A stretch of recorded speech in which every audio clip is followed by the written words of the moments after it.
గుంటూరు జిల్లాలో ఉద్యోగాల పేరుతో జరిగిన భారీ మోసం బయటపడింది. తమకు ఉద్యోగాలు ఇప్పిస్తామని చెప్పిన బూసిరాజు నాగప్రసాద్ అనే వ్యక్తి 40 మంది బాధితుల దగ్గరించి 1,93,00,000 కొట్టేశాడు. సిబిసిఎస్సి సంస్థలో ఎయిడెడ్ టీచర్ పోస్టులు ఇప్పిస్తామని చెప్పి 5 ఏళ్లుగా తమను ఇబ్బందులు పెడుతుండటంతో బాధితులు గుంటూరు జిల్లా ఐజీ సర్వశ్రేష్ఠ త్రిపాఠిని కలిశారు. సిబిసిఎస్సి సంస్థ కన్వీనర్ సుందర్రాజు పేరు చెప్పి డబ్బులు వసూలు చేసినట్టుగా పేర్కొన్నారు.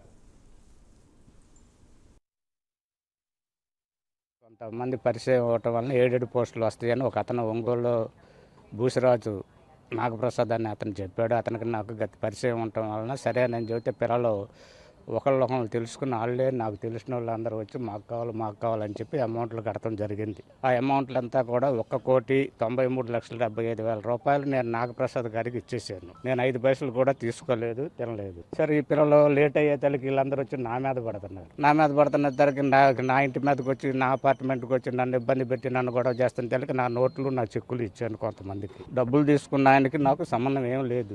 ఆయనకు బీఈడీ కాలేజీ డిఈడీ కాలేజీ ఉంది. ఉంటే పిల్లలు చేరుతూ ఉంటాం. ఆ విధంగా కొద్దిగా పరిచయం ఉంది. ఇవట్లా ఇంతకాలం అడిగినా ఇదిగో వస్తున్నా అది ఇదని కాలయాపన చేస్తున్నాడు. చెప్పింది వింటలేదు. రేపు వస్తానంటాడు, రాడు. ఫోన్ చేస్తే కాల్ యూ బ్యాక్ అని పెడతాడు. ఫోన్లో కూడా మా ఇద్దరికి గవర్నమెంట్ ఎంప్లాయా కాదు, మామూలు ప్రైవేట్ కాలేజీ, జూనియర్ కాలేజీను తర్వాత బీఈడీ కాలేజీ నడుపుతున్నాడు. ఇప్పుడు పరిచయం కాదు, దానికి పరిచయం అవసరం లేదు sir. Aided college schools correspondent ఆయన ఫ్రెండ్ అని చెప్పి ఫ్రెండ్ సుందర్రావు విజయవాడలో సిబిసిఎన్సి. ఏదన్నా కానీ టోటల్ ఫిగర్ మాత్రం 1,93,75,000 రూపాయలు. నాకు కొంతమంది పరిచయం